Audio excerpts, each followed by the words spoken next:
How to request a refund from Kmart Australia via app.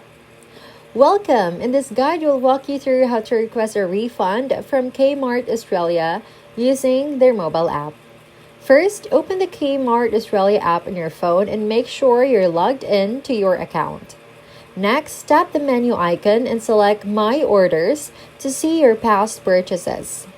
Find the order that includes the item you want to return and tap on it to view the details. Locate the item and tap on Request a Refund. This will open a refund request form. Enter the reason for your refund, upload any supporting photos if needed, and fill out the required details. Review the information and submit your request. Kmart will send a confirmation email once it is received. You can check the status of your refund anytime by going back to My Orders in the app.